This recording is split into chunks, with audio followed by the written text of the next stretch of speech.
जोशु ने पूछा अपने गुरु नानसेन से, सत्य का सम्यक मार्ग क्या है? नानसेन बोला, गुरु बोले, अति साधारण है वह मार्ग, दैन्य दिन का ही है वह मार्ग, चलते हो जिस पर प्रतिदिन वही है मार्ग। जोशु ने तब पूछा, क्या मैं उसका अध्ययन कर सकता हूं? नानसेन ने कहा, नहीं, क्योंकि जितना ही तुम उसका अध्ययन करोगे उतने ही उससे दूर हो जाओगे। जितना ही सोचोगे उसे उतनी ही दूर भटकोगे उससे। इधर आया विचार कि उधर खोया मार्ग।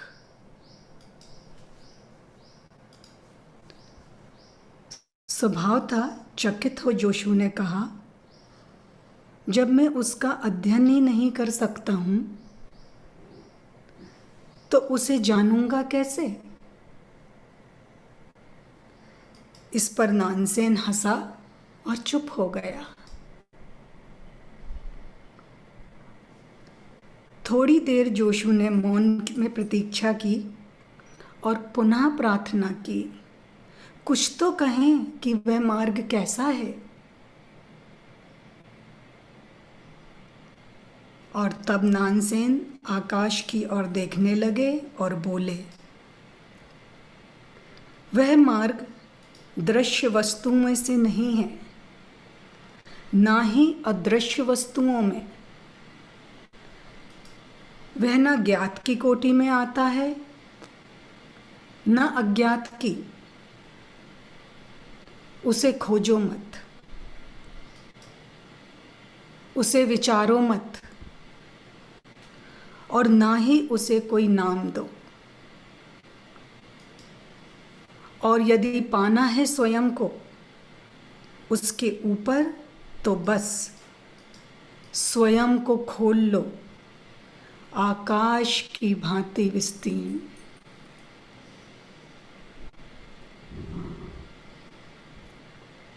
फिर बोलते हैं, यही है राज स्वयं को पाने का, और स्वयं को खोने से गुजरता है यह मार्ग। मन बनाता है सीमाएं, और आत्मा है असीम, आकाश की भांति असीम। और विचार करता है परिभाषाएं, और प्राण मांगते हैं अनुभूति। बुद्धि के पास हैं शब्द, कोरे शब्द, और सत्य है सदा मौन। बुद्धि चुप हो, शब्द हो शांत, तो मार्ग यही है, अभी और यहीं। बस प्रत्येक के पैरों के तले। और बुद्धि हो मुखर, और विचार बुनते हो जाल, तो मार्ग कहीं भी नहीं है।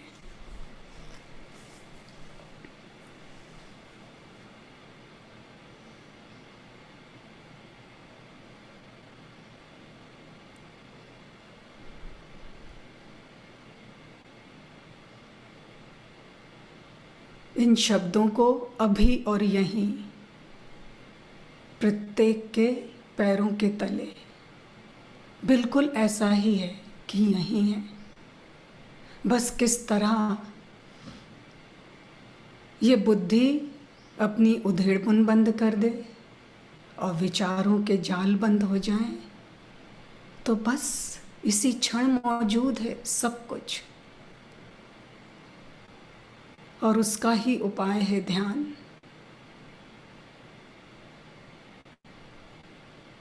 और ध्यान खूब सरल है, बिल्कुल भी कठिन नहीं है। बस ध्यान शब्द के साथ एक विश्राम में उतर जाओ। वह कोई क्रिया नहीं, वह अक्रिया है। और बाबा से मैं आगे बोलूँगी कि बाबा इसको थोड़ा कुछ और समझाएं। ये तो पूरा एक सूत्र है, लेकिन आगे कुछ और कहें। ठीक, फिर मिलते हैं।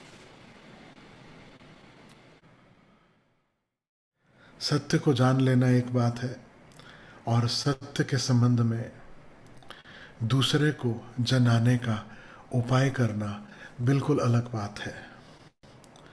और दूसरे को सत्य जनाने के पूरे प्रयास में यह स्मरण रखना कि अभी इस वक्त जो मेरे समक्ष है, केवल वही नहीं, मेरे बाद भी कुछ लोग मुझे सुनेंगे, समझने की कोशिश करेंगे। और जब वे कोशिश करेंगे, वह कोशिश सदा केवल शब्दों के माध्यम से होगी। तो किस तरह के शब्दों का उपयोग करना, वह जो महावीर ने किया वह कोई नहीं कर सकता। कोई सत्य के संबंध में इस तरह की घोषणाएं नहीं की जिन पर तुम अपना जाल बुन सको। मुझे नहीं पता कि आपने भगवान महावीर के स्यात्वाद के संबंध में कुछ सुना है या नहीं सुना है। स्यात्वाद का अर्थ है, या अनेकांतवाद का अर्थ है कि एक ही सत्य अनेक अनेक ढंगों से कहा जा सकता है, अनुभव में लाया जा सकता है। जैसे हमारा जो मन है साधारणता इधर और की भाषा में समझता है, या तो ऐसा या तो वैसा। महावीर सबसे पहले सद्गुरु हैं, तीर्थंकर हैं, जिन्होंने हाँ भी कहा, ना भी कहा, हाँ ना भी कहा, ना हाँ भी कहा, और कुछ भी नहीं कहा।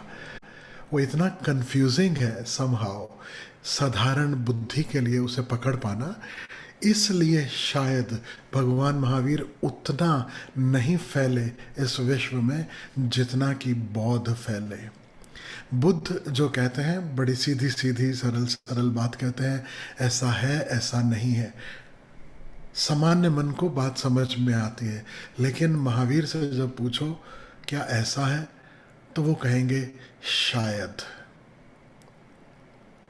और कोई पूछेगा शायद का मतलब, तो वो कहेंगे कि ऐसा है भी और ऐसा नहीं भी है, दोनों एक साथ है भी और नहीं भी। अब ये बड़ा कंफ्यूजिंग मामला है कि सीधे सीधे उत्तर दो, आत्मा है कि नहीं है, परमात्मा है कि नहीं है, मोक्ष है कि नहीं है, निर्वाण है कि नहीं है, दुख से मुक्ति का उपाय है कि नहीं है। लेकिन मैं आपसे कहूँ, महावीर जो कह रहे हैं उससे ज़्यादा सटीक, उससे ज़्यादा सही बात कोई भी नहीं कह पाया, कोई भी नहीं कह पाया। पूरे इतिहास में मैं खोजता हूँ, देखता हूँ, अनेकों के वक्तव्य में पढ़ता हूँ, सुनता हूँ, तो अगर उनके नज़दीक कोई आता है तो लाओ त्सू है। लाओ त्सू करीब करीब वही बात कहते हैं, लेकिन बिल्कुल अलग ढंग से। लाओ त्सू ऐसा समझो कि एक अलग ही शिखर है।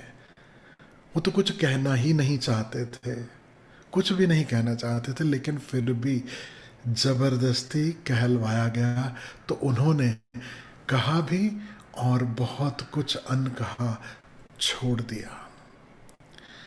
और मैं आपसे कहूं, जो संतों के, सद्गुरुओं के वचन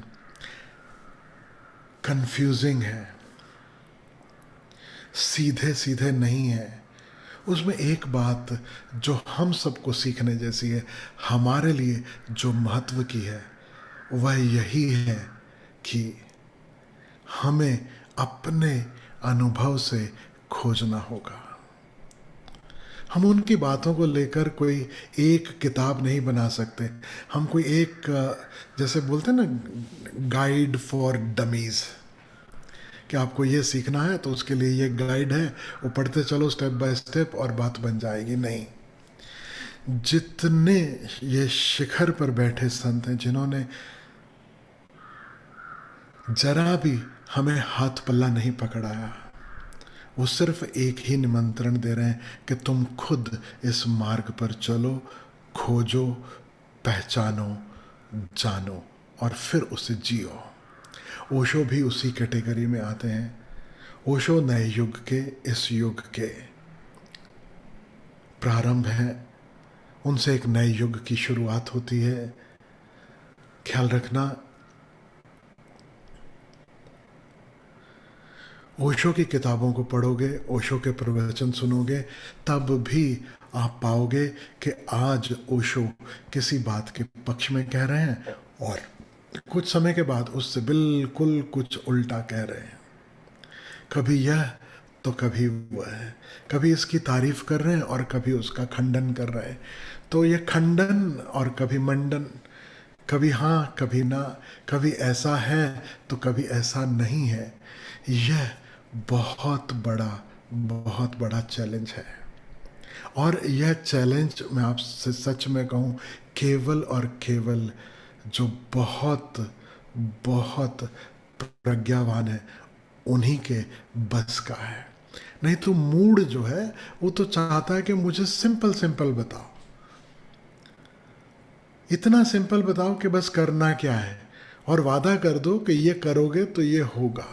लेकिन अगर महावीर से पूछोगे, लाओत्सु से पूछोगे और यहाँ तक कि ओशो से पूछोगे तो वो कहेंगे करने से मिलने का कोई आपसी संबंध ही नहीं है। आप देखते हो हमारे जो ध्यान करने वाले जितने मित्र हैं उनके प्रश्न देखो, तो हर प्रश्न में एक बात छुपी है कि मुझे कुछ करना है, मुझे कुछ सही ढंग से करना है, और जब मैं सही ढंग से करूंगा तो उसके सही परिणाम आने चाहिए। तो अब बड़ी अंदर लड़ाई चलती है, कर रहे हैं, जी जान लगा के कर रहे हैं, लेकिन बात नहीं बनती।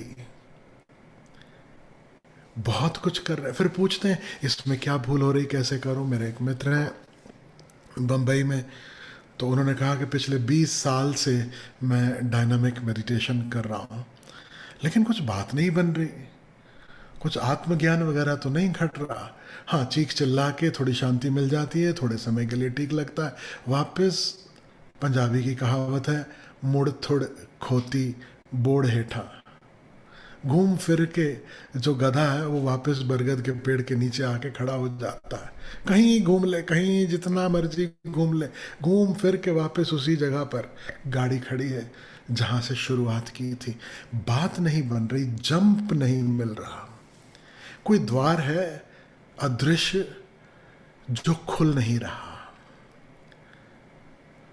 और फिर उन्होंने जो निष्कर्ष निकाला, उन्होंने कहा कि मुझे ऐसा लगता है कि द्वार इसलिए नहीं खुल रहा क्योंकि तीसरे चरण में जो 10 मिनट तक ओशो ने कहा है पूरे संकल्प से भरे हाथ ऊपर उठाकर हु करना, उसमें मेरे हाथ कभी कभी नीचे हो जाते हैं, कंधे थक जाते हैं, शायद इसलिए आत्मज्ञान नहीं हो पा रहा।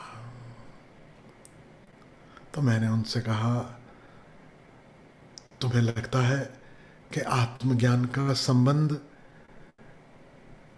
तुम्हारे हाथ कितनी देर ऊपर तक खड़े हैं उससे हो सकता है?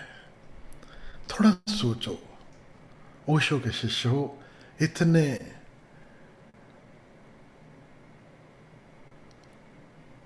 प्रखर बुद्धि के सदगुरु, उनके शिष्य हो, थोड़ी सी तो बुद्धिमत्ता बताओ, थोड़ी सी।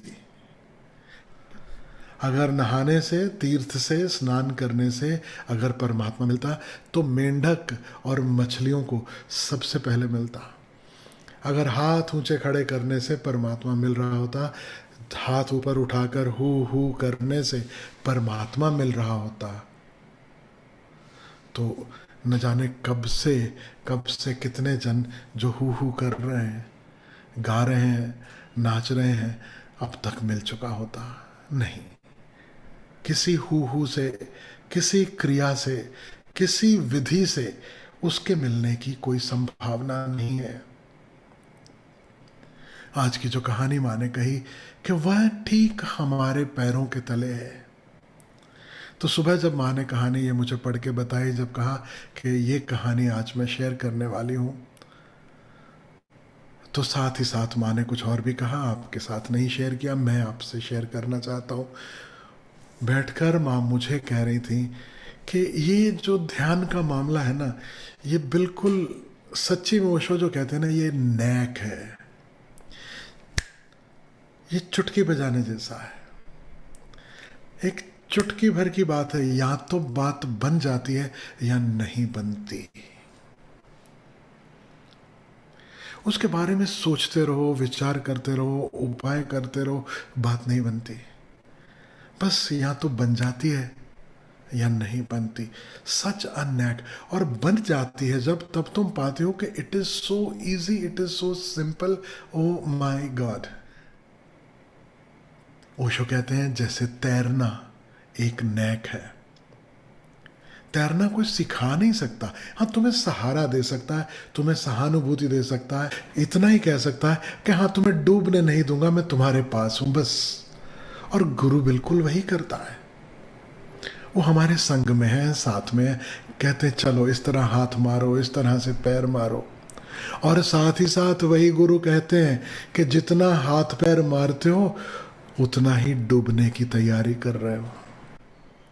आपने देखा कभी जिंदा आदमी बहुत हाथ पैर मारता है और डूब जाता है, मुर्दा आदमी हाथ पैर मारने छोड़ देता है और थोड़े समय में तैर जाता है।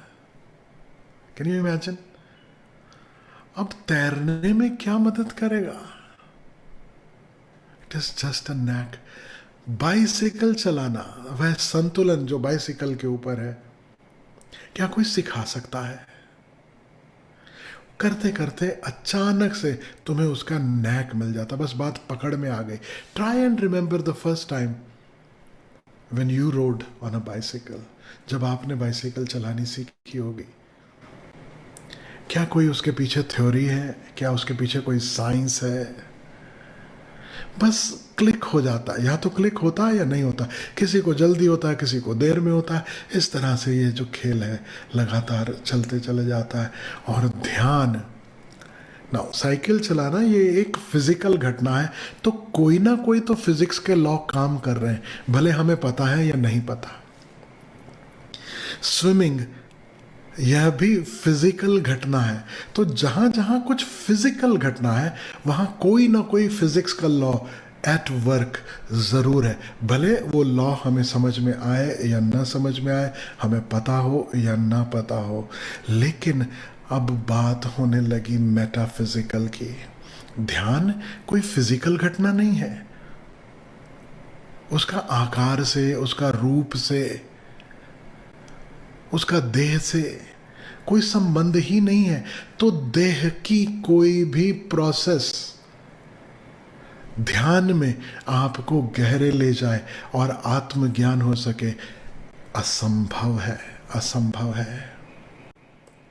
जितनी प्रोसेसेस हैं देह से संबंधित, मन से संबंधित, भाव से संबंधित, यह सारी की सारी प्रोसेसेस सिर्फ इसलिए हैं कि हम एक ऐसे मुकाम पे आ जाएं, कुछ ऐसी हमारी तैयारी हो जाए कि वह जो नैक की भांति पकड़ में आता है वह पकड़ में आ सके। क्योंकि जितना देह का उलझाव है, जितना मन का उलझाव है, जितना भावनात्मक उलझाव है, उसमें वो नैक को पकड़ पाना बड़ा कठिन है, बड़ा कठिन है साधारणता। लेकिन बहुत बार सारे उलझावों के बावजूद कभी उसकी झलक मिल जाती है, बिना किसी प्रयास के, अचानक। और कभी बहुत प्रयास करते करते करते करते भी वह बात नहीं बनती। तो यह कहानी जो आज माँ ने कही, इसमें दो मुख्य बातें मैं आज आपसे शेयर करना चाहता हूँ। सबसे पहली बात जो ओशो के वचन मान ने दोहराए कि अभी इसी क्षण पैरों के तले वह मौजूद है। ये पैरों के तले का क्या अर्थ हुआ? कोई कहता है अभी इसी क्षण तुम्हारे हृदय में मौजूद है। कोई कहता है अभी इसी क्षण तुम्हारे केंद्र पर मौजूद है। अब एक बात और बताना चाहता हूं जो अक्सर कही गई, दिया तले अंधेरा। ये दो बातों का आपस में बड़ा गहरा संबंध है। दिए के नीचे अंधेरा, ठीक वैसे ही अपने भीतर परमात्मा। दिया तले अंधेरा का अर्थ है कि दिए के ठीक नीचे जो है उधर भर हमारा ध्यान नहीं जाता। दिए का प्रकाश यानी हमारा ध्यान। हमारा ध्यान कहां तक फैलता है?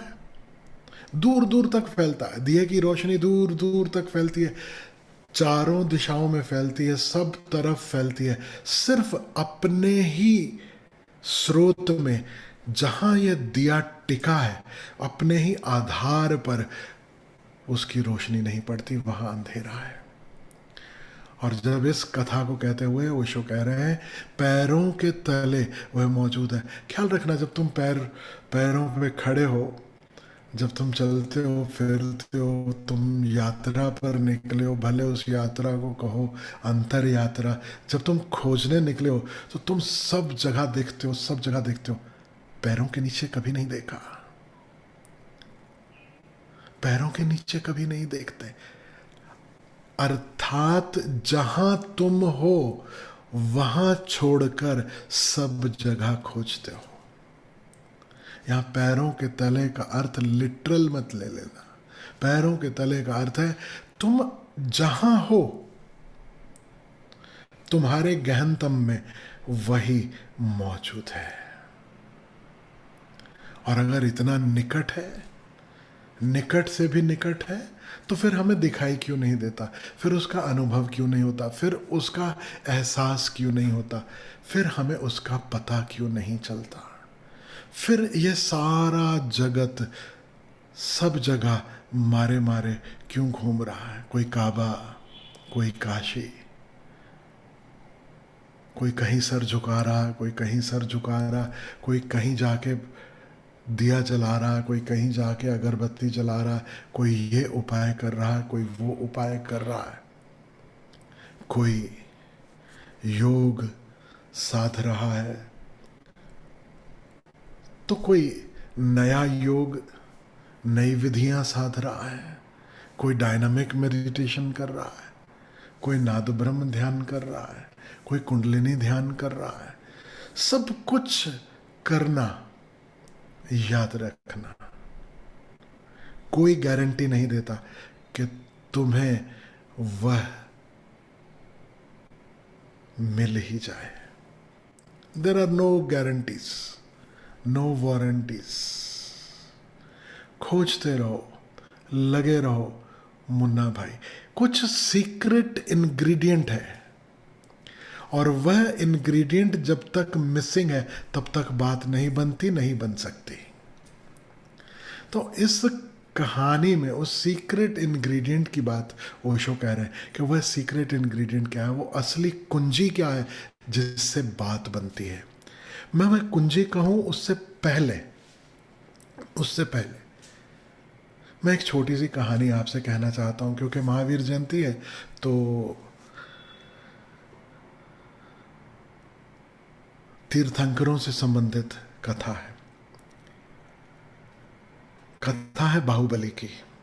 ऋषभदेव जो सबसे पहले तीर्थंकर हुए, उनके 100 पुत्र थे, ऐसा कहा जाता। भरत भी उनका पुत्र था, और एक उनके पुत्र थे बाहुबली।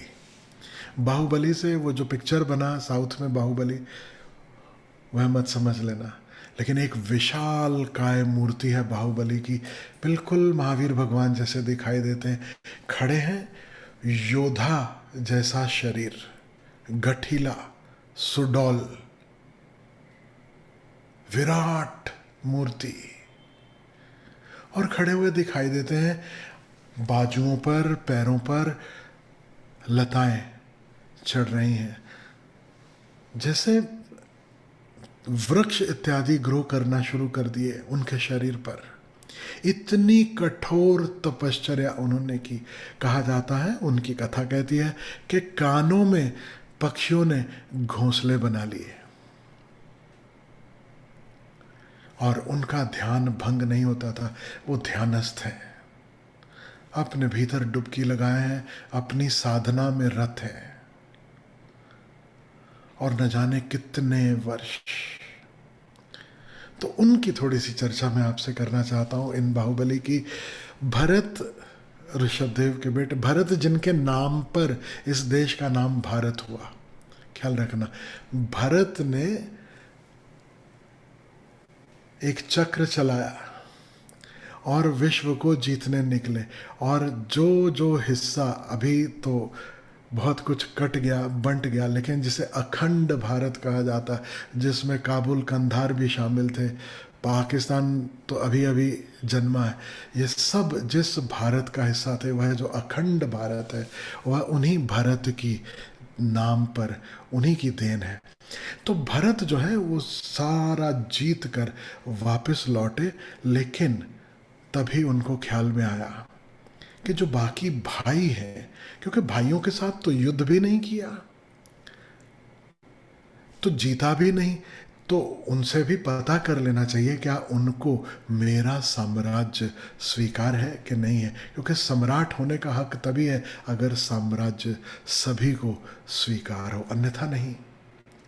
तो बाकी सभी भाई जो हैं वो मान गए, लेकिन बाहुबली, वो इतने बड़े योद्धा और भरत से छोटे थे, लेकिन वो अड़ गए किसी बात पे कि नहीं, मुझे स्वीकार नहीं है तुम्हारा सम्राट होना।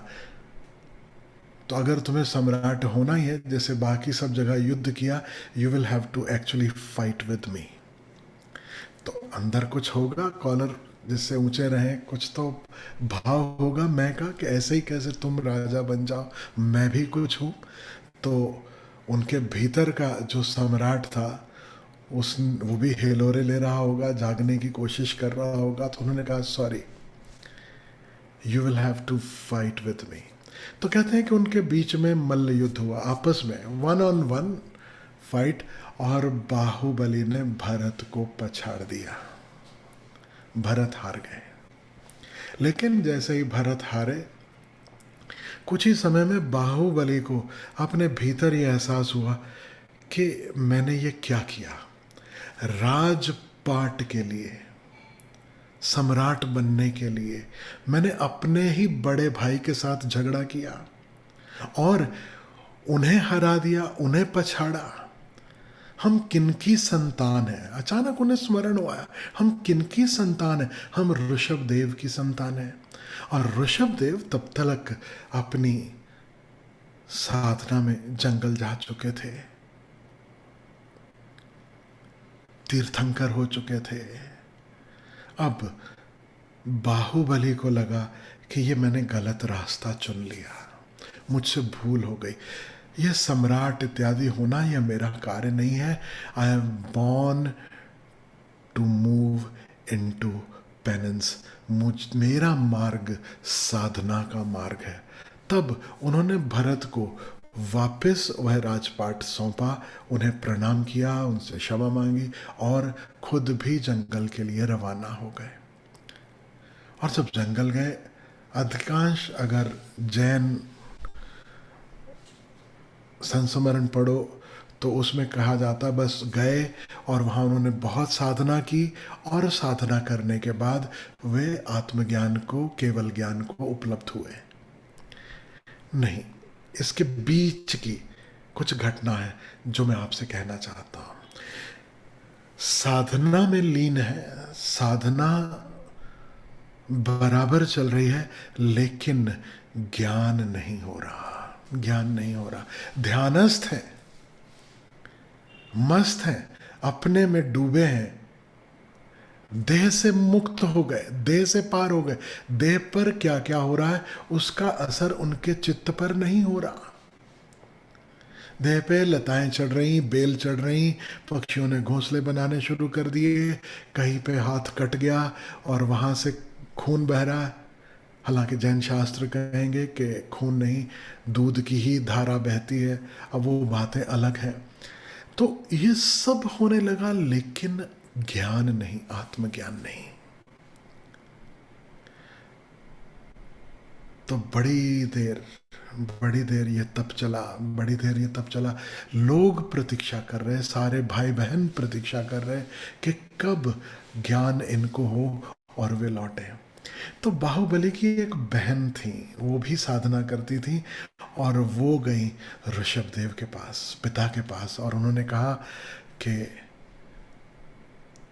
कुछ तो कुंजी है, कुछ तो है जो मिसिंग है। इतनी साधना के बावजूद बाहुबली को ज्ञान नहीं हो रहा।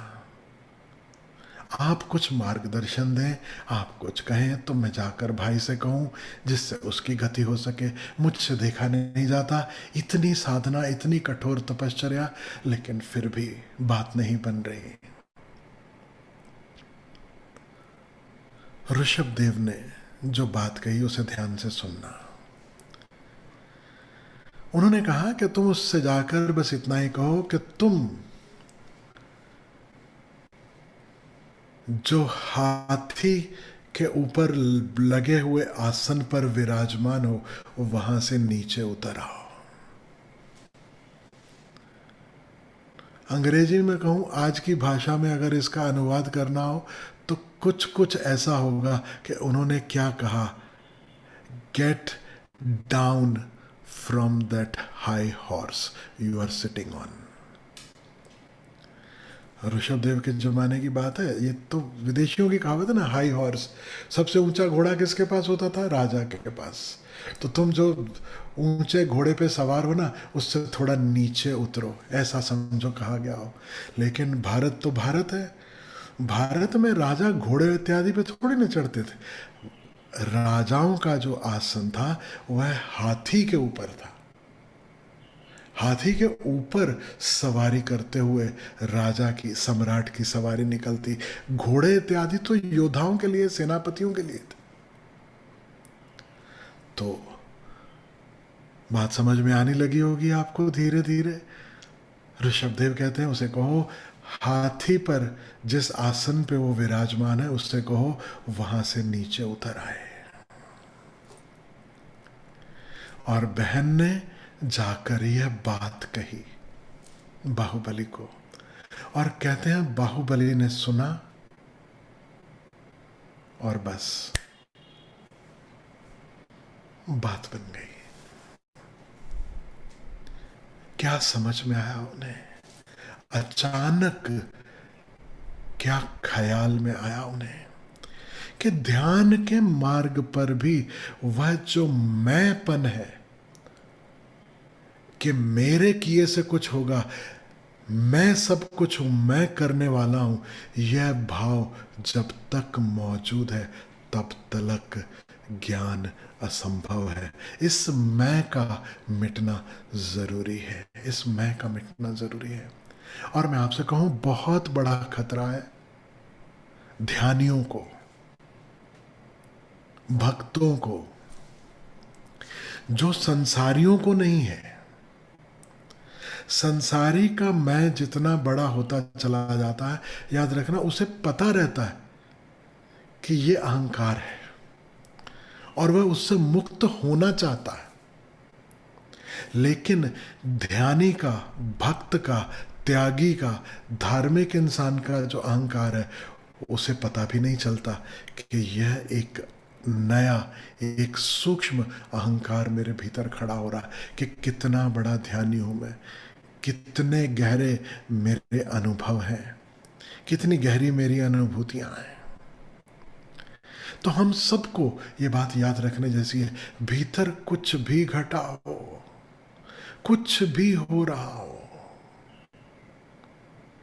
ये मन इतना चालाक है, यह अहंकार इतना होशियार है कि उसे भी अपने शिकंजे में कस लेने को तैयार है, उसे भी लपेटने को तैयार हो जाता है कि देखो अब यह मुझे मिला। वो देखते ना, क्रिकेटर एक स्ट्रोक लगाता है और फिर यूं करते हैं यस। ध्यानी के अंदर भी एक सचिन तेंदुलकर बैठा रहता है, जिस दिन ध्यान में गहराई मिली वो आँख खोलता है और बाहर आता है और बोलता है यस, आज तो बस करीब करीब परमात्मा मिल ही गया था। यह जो अहंकार, यह जो मैं, यह जो ऊंचा आसन, इससे नीचे उतरना जरूरी है। उसके बिना गति नहीं है, उसके बिना गति नहीं है। कैसे उससे नीचे उतरे? जो माँ ने कहानी कही, जो ओशो ने दी हमें, उस कहानी में उसके सूत्र हैं। ओशो कहते हैं, जब तक बुद्धि मुखर है और विचारों का जाल निरंतर बुना जा रहा है, तब तक वह असंभव है। तो ये दो बातें हैं, एक बुद्धि का मुखर होना और दूसरा विचारों का जाल। बुद्धि का मुखर होने से क्या अर्थ है?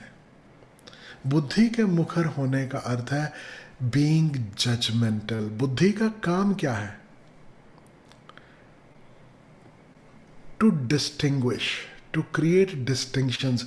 क्या सही, क्या गलत, क्या मेरे भले के लिए, क्या मेरे शुभ के लिए और क्या अशुभ के लिए। That is the job of the so called intelligence. और ये जॉब उसे कहाँ से मिला? वो कैसे बुद्धि निर्णय करती है क्या शुभ है क्या अशुभ है? अतीत के अनुभवों से। जैसे एकदम गरम गरम दूध पिया, जीभ जली, तो बुद्धि इस अनुभव को अपने भीतर कहीं नोट कर लेती है, और जब अगली बार वैसा ही सफेद पदार्थ जो दूध जैसा दिखाई देता, फिर वो भले छाछ हो, तो बुद्धि क्या कहेगी? रुको, ऐसा ही कुछ पहले भी तुमने पीने की कोशिश की थी और जीभ जली थी, वेट। और फिर कहते ना, दूध का जला छाछ भी फूंक कर पीता। तो तुम फूंक मारते हो, थोड़ा सा सिप लेते हो, ट्राई करते हो, पता पड़ता कि नहीं ये गर्म नहीं है, ये तो पिया जा सकता। तो बुद्धि कहती है हाँ यह शुभ, यह ठीक है। तो बुद्धि का कार्य क्या है? बुद्धि के मुखर होने का कार्य क्या है? बुद्धि का कार्य है हमारी सेवा। बुद्धि का कार्य है कि वह देखे हमारी वेल बीइंग। और इस बुद्धि की सीमा है, उसकी सीमा है उसके अतीत के अनुभव, जो उसे अनुभव हो चुका, जो यह बुद्धि पढ़ चुकी, सुन चुकी, केवल उतना ही जानती है। लेकिन परमात्मा का तो कोई अनुभव नहीं है, दूसरों की सुनी सुनाई बातें हैं।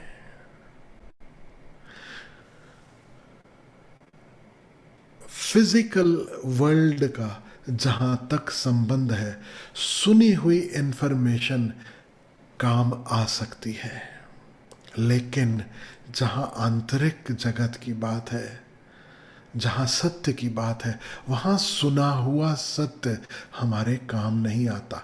वह तभी काम आ सकता है जब पहले सत्य का अनुभव हो। इस बात को बहुत गौर से याद कर लेना, समझ लेना, अपने अंदर कहीं लिख लेना। सत्य के संबंध में हमने जो भी पढ़ा, जो भी सुना, वह सत्य का अनुभव नहीं ला सकता। हां, सत्य का अनुभव हो जाए तो जो सुना पढ़ा वह साक्षी बन सकता है कि यस, ऐसा ही फला फला संत ने कहा, ऐसा ही फला फला सदगुरु ने भी कहा, कुछ कुछ ऐसा उन्होंने भी कहा। अब वो बाद में सहायता कर सकता, याद रखना, पहले नहीं। क्योंकि सुनकर ऐसा समझो कि आपने गुड़ खाया, खीर खाई, जब तक खीर नहीं खाई आपने लाइफ में, आजकल आम आ रहा है, मैंगो का सीज़न है, उसमें तरह तरह के आम है, सबके अपने फेवरेट हैं। किसी को अल्फांसो पसंद है, किसी को केसर पसंद है, तो किसी को लंगड़ा पसंद है। आपको जो भी पसंद हो। और कल्पना करो कि विदेशी कोई मित्र आया है और उसने जीवन में कभी आम नहीं खाया। How do you explain to him कि हाउ द मैंगो इज? तुम पूरा शास्त्र लिख दो मैंगोज के ऊपर, क्या यह शास्त्र किसी को भी आम का अनुभव दे सकता है? नहीं। लेकिन इतना जरूर कर सकता है कि वह विदेशी मित्र ने शास्त्र पढ़ लिया हो तुम्हारा, और फिर उसे आम खाने मिल जाए, आम खाए और देखे कि ऐसा छिलका, ऐसा स्वाद, भीतर ऐसा रंग, ऐसी गुठली, और शास्त्र गवाह बन जाए कि हाँ ये वही है, इसी की चर्चा हो रही थी। याद रखना इस बात को। तो शास्त्र हो, संतों के वचन हो, सत्य के संबंध, अब वो गीता हो, कुरान हो, बाइबल हो, उसे पढ़कर तुम सत्य का अनुभव कर लोगे। इस भ्रांति में मत रहना। सत्य का अनुभव होगा तो ये सारे ग्रंथ, ये सारे शास्त्र तुम्हारे लिए जीवित हो उठेंगे। वे तुम पर फूल बरसाने लगेंगे। वे कहेंगे यस, दिस इज इट। ये अनुभव सही सही दिशा में। तो बुद्धि की सीमा है, जो उसके अनुभव में नहीं है वह वहां तक नहीं जा सकती। उसके लिए सोच सोच कर, खोज खोज कर कितना ही खोजे, वह कुछ नहीं खोज सकती। There is no substitute to experiencing. अनुभव का कोई सब्स्टिट्यूट नहीं है। तो ओशो जब कहते हैं बुद्धि अगर मुखर है और विचारों का जाल है तो ज्ञान नहीं हो सकता। उसका अर्थ इतना ही है कि जो भी हो रहा है, अब जब तुम अपने भीतर मुड़ते हो, अब भीतर जो भी हो रहा है, अगर तुम्हारी बुद्धि लगातार उसकी जजमेंट में लगी है, उसे एनालाइज कर रही है, लगातार ये बुद्धि अगर कमेंट्री दे रही है कि हाँ ये ऐसा है, हाँ ऐसा ही होना चाहिए, अब हम चूक गए। और दूसरा, जब विचारों का जाल है, अगर निरंतर विचारों का ताना बाना चल रहा है, अब विचारों में कोई समस्या नहीं है, याद रखना, विचार बुरे नहीं है, विचार चले तो उसमें कोई बहुत बड़ी आफत नहीं है। क्यों? निर्विचार की इतनी महिमा गाई गई, वह भी समझ लेना, उसके पीछे का विज्ञान भी समझ लेना। विचार निरंतर चल रहे हैं, इसका अर्थ यह है कि हमारी कॉन्शियसनेस, हमारी अवेयरनेस वह डिवाइडेड है, वह छिन्न भिन्न है, वह कटी फटी है, इस विचार में उलझी है, उस विचार में उलझी है, उस विचार में उलझी है। और ज्ञान कब संभव है? जब यह अवेयरनेस फ्री है, जब यह उलझी हुई नहीं है, जब ये इंटीग्रेटेड है, जब ये एक साथ पूर्णता में मौजूद है। तो जब कहा जा रहा है being in the present moment, for example, इसका अर्थ क्या है? इसका अर्थ यही है कि यह अवेयरनेस जो है, यह कॉन्शियसनेस जो है, जो हजार विषयों में उलझी है, उसका कोई उलझाव ना हो, बिना उलझे कोरी चेतना मौजूद हो,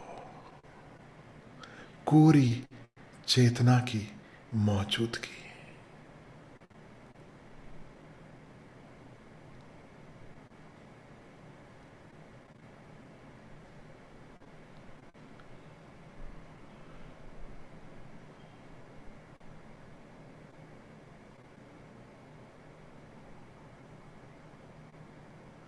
इस बात को अगर कहना हो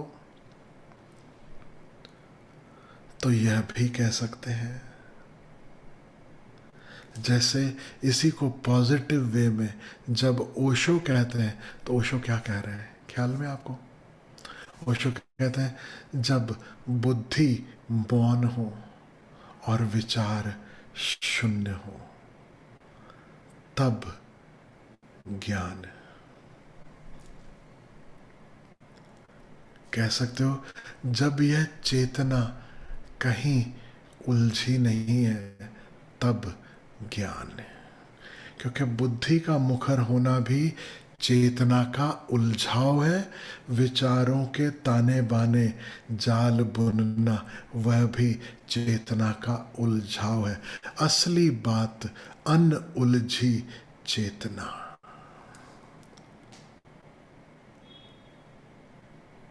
अनवेवरिंग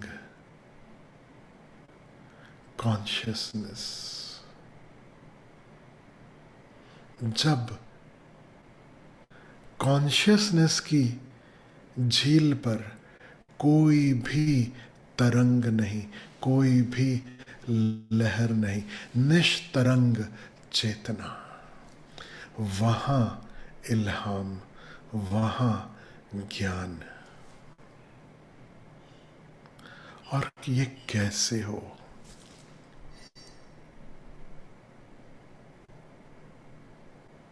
आपको लगता है कि प्राणायाम करने से हो जाएगा?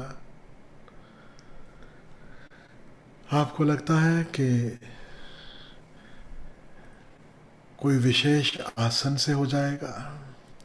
आपको लगता है किसी विशेष विधि से हो जाएगा? सारी विधियां, सारे आसन, सारे प्राणायाम सब उपाय हैं कि हमारी चेतना जो अनेक में उलझी है वहां से धीरे धीरे धीरे धीरे एक पर लौट आए। यहां तक कि विपस्सना ध्यान विधि जो कि बहुत ही महत्वपूर्ण ध्यान विधियों में से एक है, वह भी इतना ही उपाय कर रही है कि चेतना जो हजार जगह उलझी है वहां से एक श्वास पर लौट आए। लेकिन क्या यह पर्याप्त है? क्या श्वास देखते देखते ज्ञान हो जाएगा? नहीं, श्वास के पार है ज्ञान। श्वास तो लहरें हैं। हां, जब सिखाया जाता है, नए व्यक्ति को सिखाया जा रहा है, उसे कहा जा रहा है लहरों के प्रति साक्षी हो, लहरों को देखो, विचारों को देखो, विचार भी लहर है। शरीर पर होने वाली तमाम संवेदनाओं को साक्षी होकर देखो, वह भी लहरें हैं। लेकिन हमसे यह भूल ना हो जाए कि लहरों को देखना ही ध्यान है। लहरों को देखना पहला चरण है। असली बात है लहरों के बीच में द्वार है। जहां एक लहर विदा हुई और दूसरी लहर अभी उठी नहीं, यहां बीच में एक द्वार है अदृश्य, जहां से प्रवेश है उस अवस्था में जहां कोई लहर नहीं। और यह उस अवस्था में प्रवेश जो है, उसमें जो डुबकी लग जाना है, यह नैक है, यह आकस्मिक है। ये बस सच पूछो ऐसे ही कभी हो जाता है। और एक बार हुआ, अब तुम याद करो कि तुमने उसके पहले क्या उपाय किया था। वह तुम्हारा उपाय है, वह तुम्हारे लिए कारगर है। फिर से शांत हो, लहरों को देखते, बस इतना स्मरण रखें कि लहरें देखना ध्यान नहीं है, यह पहला चरण है। उन लहरों के भीतर जैसे ही ओपनिंग मिले, ऐसा समझो ना जैसे कहीं पे कोई खांचा है, आप चल रहे हो धीरे धीरे और आपके पैरों के नीचे से जैसे वो खांचा खुल जाए, जैसे जमीन खुल जाए, और कुटुक करके तुम दूसरे लेवल पे। बिल्कुल ऐसा ही है। मुझे मालूम है कोमल हंस रहा है, प्रशांत भी हंस रहा है, कुछ लोगों को हंसी आ रही है, अरे कुटुक करके, बस ऐसा ही, एज सिंपल एज दैट। और फिर तुम्हें पता चलने लगता है ये खांचा करीब करीब कहाँ है।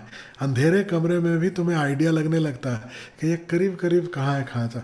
चलते फिरते डोलते लाइक अ ब्लाइंड मैन थोड़ा बहुत ट्राई करते हो, और फिर से कुटुक, और धीरे धीरे इस मार्ग से पहचान हो जाती है। फिर एक क्षण आता है जब चाहो आंख बंद करो एंड स्लिप इनटू मेडिटेशन। तो इसलिए ध्यान में उतरना कहा गया, ध्यान में चढ़ना नहीं है, याद रखना। ध्यान में उतरना, ध्यान में डुबकी, स्लिप इनटू मेडिटेटिव स्टेट। ये स्लिप होना, डूबना, यानी जहां कोई प्रयास नहीं, प्रयास रहित बस द्वार खुलता है और तुम पाते हो कि यह आंतरिक अवस्था, जहां कोई उलझाव नहीं, जहां कोई उलझाव नहीं। चलो, while we are at it, एक और महत्वपूर्ण बात इस कथा में से मैं आपसे कहूं। ओशो कह रहे हैं वह सत्य बिल्कुल आकाश की भांति है। याद है ना, अभी अभी कही माँ ने कहानी, उसी में ये बात भी आ रही कि रिंजाई लुक्ड टुवर्ड्स द स्काई। रिंजाई आकाश की ओर देखते हैं, और फिर आगे ओशो अपनी कमेंट्री में कहते हैं कि वह बिल्कुल आकाश जैसा है। और आपको याद दिला दूं, इस पूरी पृथ्वी पर जितने धर्म हो कोई फर्क नहीं पड़ता। n number of religions, n number of belief systems, किसी को इस पे विश्वास है, उस पे नहीं है, किसी को इस पे भरोसा है, उस पे नहीं है, लेकिन एक जगह सबके सब सहमत है। एक उपाय हर धर्म का, यहां तक कि नास्तिक भी कभी कभी वही करता है। जब भी परमात्मा की बात करनी हो, अस्तित्व की बात करनी हो, आकाश की ओर देखता है। तुम हाथ ऊपर उठा, दुआ में हाथ किस तरफ उठाते हो? सुके ना, आकाश की ओर। हर हर महादेव किधर हाथ उठाकर कहते हो? अब महादेव के लिए हाथ ऊपर उठाते हो, बहुत अच्छी बात है। हर हर गंगे, गंगे तो नीचे बह रही हैं और तुम हाथ कहाँ उठा रहे हो? कभी किसी को देखा ऐसा गंगा जी की तरफ हाथ सामने नीचे की तरफ करके कहे हर हर गंगे? क्योंकि ये वाली गंगा ने हर लिया तो सच में राम नाम सत्य हो जाएगा।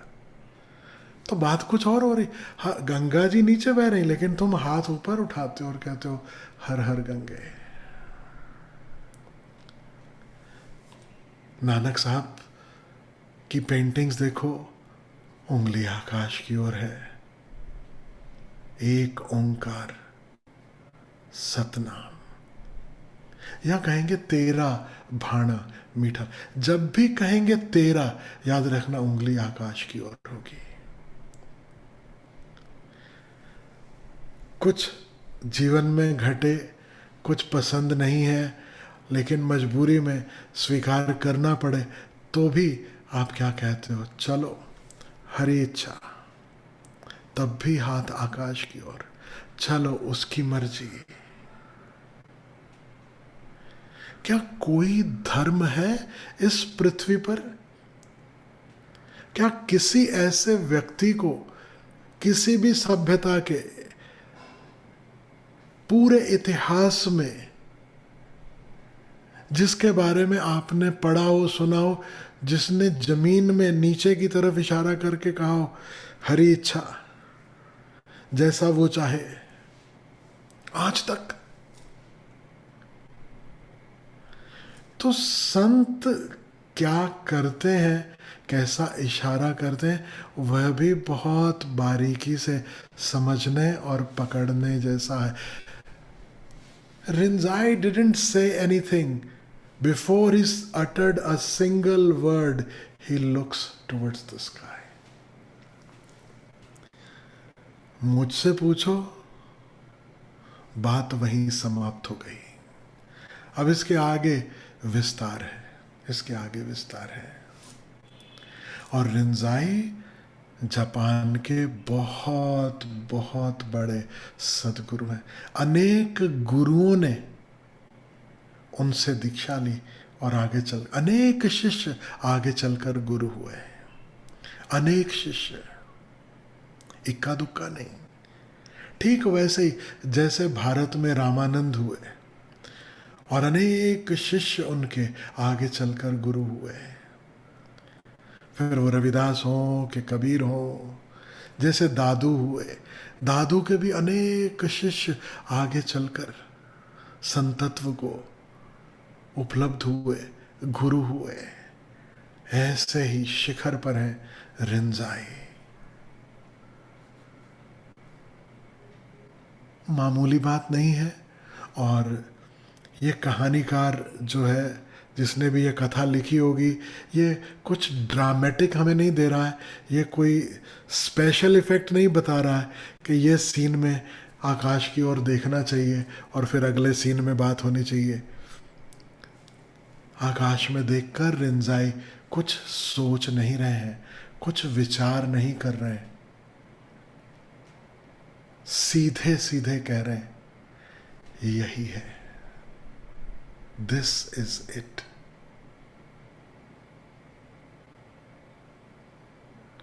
और मैं उस आकाश की बात नहीं कर रहा हूं जो आपको दिखाई देता है, यह भी ख्याल में ले लेना। ये उस आकाश की बात नहीं है जो दिखाई देता है। आप जब आकाश की तरफ आंख उठाओगे, आप क्या देखोगे? बादल, बादलों में हाथी, घोड़े, किसी की छवि। मैं उस आकाश की भी बात नहीं कर रहा हूं जो बादलों के पार नीला दिखाई देता है। एक और आकाश है, कहो उसे महाकाश, जिसके भीतर यह आकाश समाया है। This universe, this so-called universe is only a part of that sky where Rinzai is looking. Remember. आप भी जब ये सत्संग खत्म होगा, जरा बाहर जाना, खुले आकाश में देखना, शायद उस आकाश की भी झलक मिले।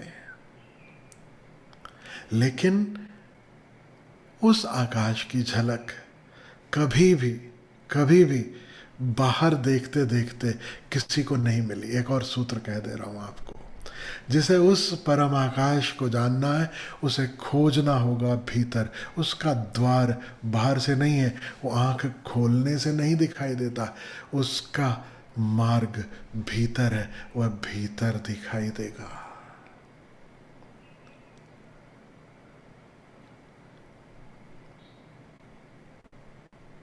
भीतर से द्वार खुलता है, बाहर का भी। अब मैं थोड़ी बहकी बहकी बातें कर रहा हूं, कर लेने दो, कोई बात नहीं, फॉरगिव मी फॉर दैट। लेकिन आज इसी मौज में है तो आज यही बात होगी।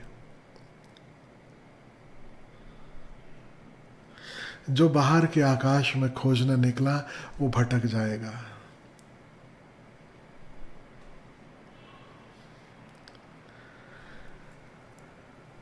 इसी कथा में जब शिष्य पूछता है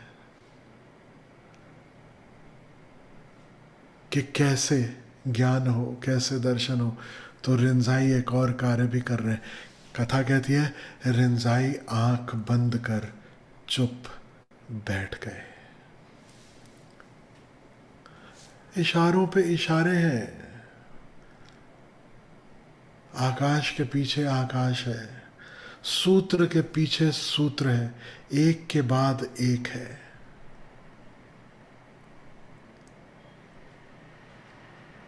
अनफॉर्चुनेटली माँ गई तो किताब भी साथ में लगी, कहानी मेरे सामने नहीं है, लेकिन मुझे जितना याद है मैं वो जरूर आपसे कह दे रहा हूँ। पहला इशारा शिखर की ओर, जब उन्होंने आकाश की ओर देखा, और जब बात समझ नहीं आ रही तो रिंजाई आंख बंद कर चुप होकर बैठ जाते। यह दूसरा इशारा। तुम्हें वह परम रहस्य चाहिए तो मार्ग यह है। जब बाहर आकाश की ओर देखते हैं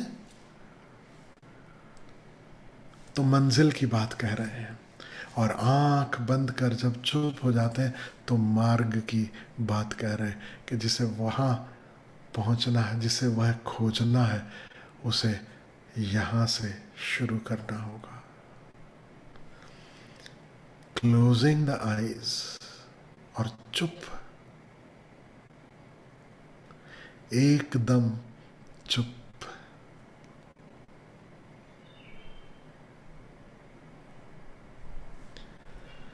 अब भीतर का जगत शुरू होता है। अब भीतर, जैसे बाहर संसार है, हम संसार में उलझे रहते हैं, आकाश कहाँ दिखाई देता है बाहर का? When was the last time you looked at the sky outside? बाहर भी तो संसार ही दिखाई देता है ना, आकाश की तरफ तो हमारी नजर ही कभी कभार उठती है। अभी तो संसार के अंदर संसार दिखाई देता है। देखते हो ना लोग, पहले कम से कम सामने तो देखते थे। Earlier the view, the angle of view was this, right? और उसी में इतना उलझाव था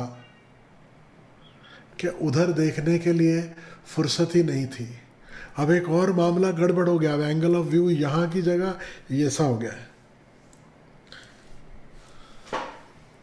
ये इधर।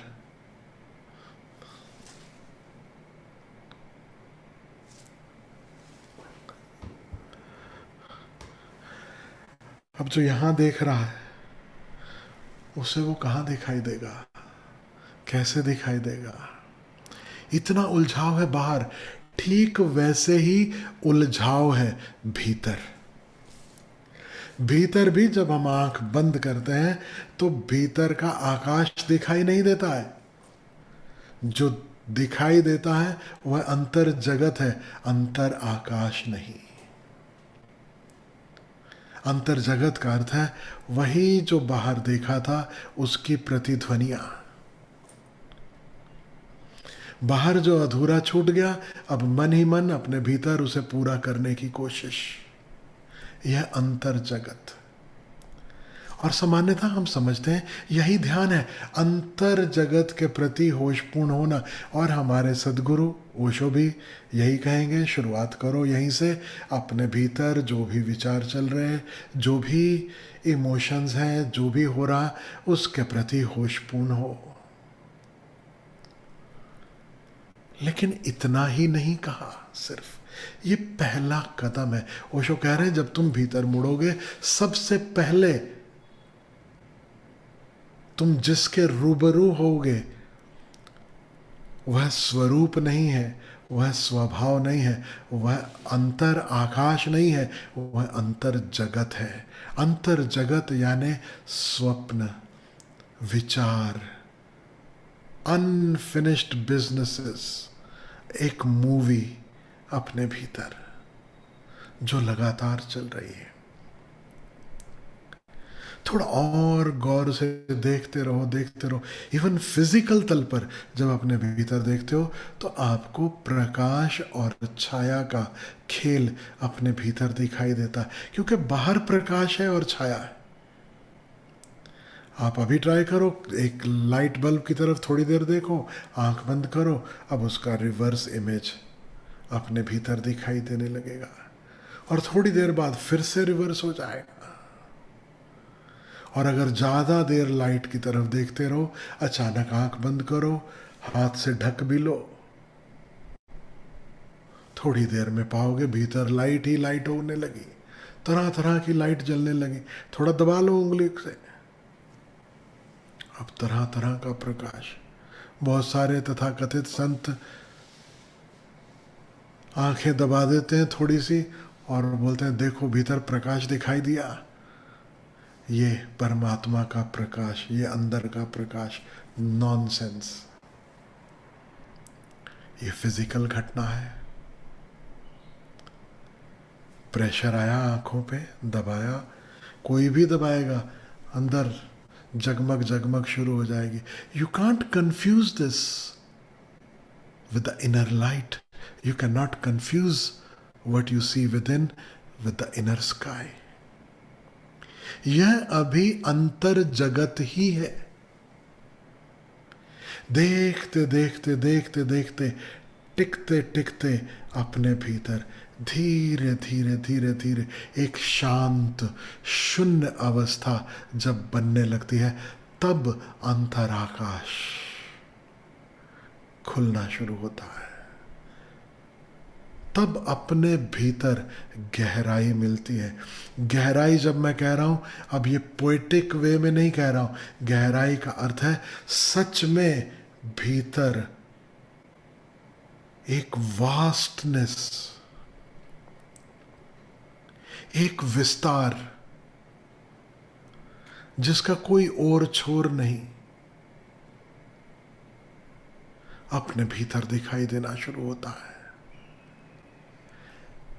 ठीक वैसे ही जैसे कभी आप स्पेस से संबंधित कोई मूवी देखते हो, डीप स्पेस दिखाई दे रहा हो, वैसे अपने भीतर एक इनफाइनाइट एंडलेस स्पेस, और यह अनुभव आपको गुरुत्वाकर्षण से बाहर ले जाता है। मुझे भी पता नहीं आज मैं ये सब क्यों कह रहा हूँ। ये जूम वूम पे ये सब बातें मैं कहता नहीं हूँ, लेकिन जरूर कोई होगा जिसके लिए ये बात हो रही है। जैसे आउटर स्पेस में आप जाते हो, वहां वजन शून्य हो जाता है। ठीक वैसे ही जब आप अंतर आकाश में प्रवेश करते हो, there is no weight. It is as if you are floating in that space.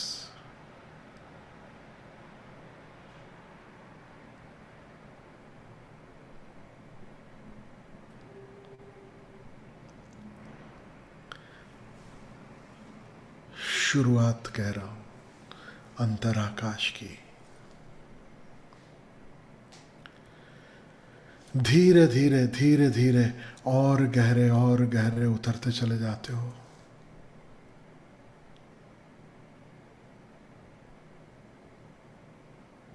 जैसे आउटर स्पेस में आप डिसओरिएंट हो जाओ. अगर आपको सूर्य दिखाई न दे, पृथ्वी दिखाई न दे, चांद, कोई ग्रह उपग्रह न दिखाई दे, दूर निकल आए अगर, या ऐसी पोजीशन में है आपका अंतरिक्ष यान कि वहां से ये कोई भी ग्रह उपग्रह नहीं दिखाई दे रहा, you will lose sense of where you are. एक डिसओरिएंटेशन की फीलिंग कि पता ही नहीं मैं कहां हूं, पूरब कहां, पश्चिम कहां, ये इधर कहां, उधर कहां. There is no sense of इधर एंड उधर, here and there, left or right.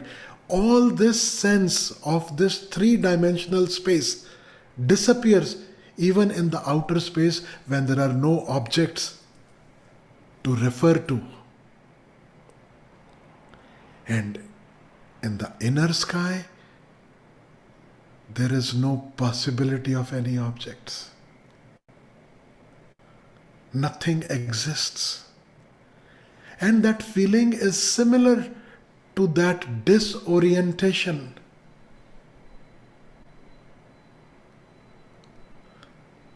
There is no difference between here and there. Wherever you see, there you are.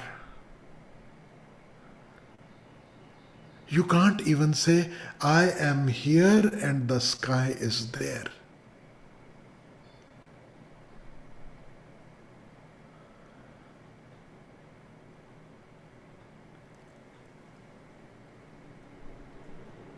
There comes a moment which can never come in the outer space. Now this is possible only and only in the inner space. यह केवल अंतर आकाश में घट सकता है, यह बहिर आकाश में कभी नहीं घटा. अंतर आकाश में एक क्षण आता है जहां तुम खो जाते हो, तुम मिट जाते हो.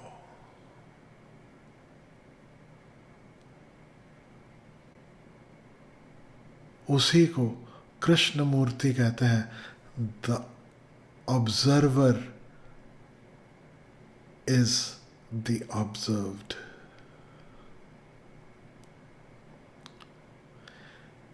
देखने वाला ही देखा जा रहा है. There is no here or there. There is no I and thou. There is no duality.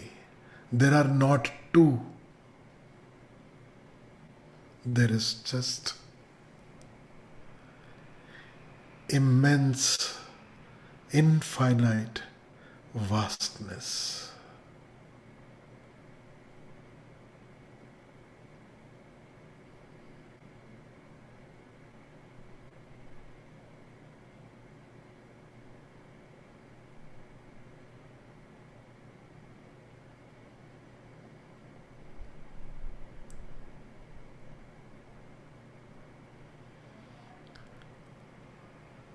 And something else happens. When you are not there, suddenly there is no inner sky, there is no outer sky.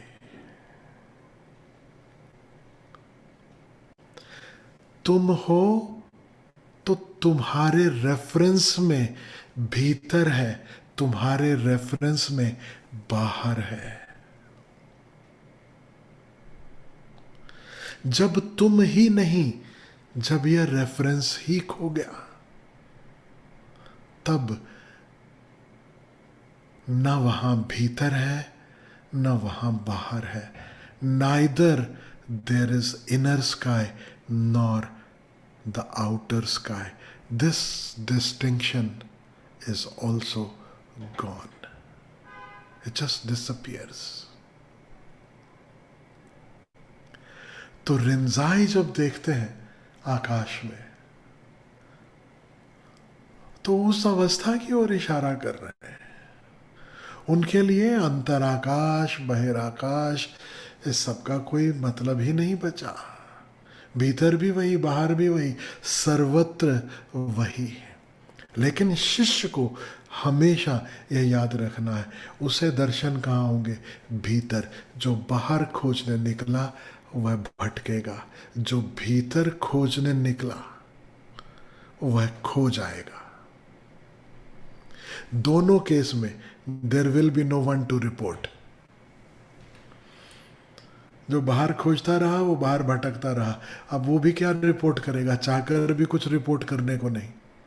और जो भीतर गया, जिसने सच में भीतर डुबकी लगाई, वह खो जाएगा उस अंतराकाश में, वह मिट जाएगा, वहां से कभी लौट नहीं पाएगा.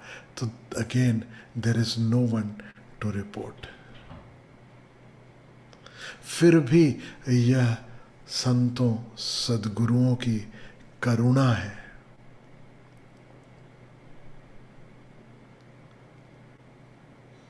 या यूं कहो इस पूरे अस्तित्व की करुणा है कि वह फिर से उन संतों सद्गुरुओं के माध्यम से संदेश भेजता है, डोंट वेट, कम। आज मैं सागर की बात नहीं कहूंगा, लहरों की बात नहीं कहूंगा। सागर बहुत छोटा रह गया।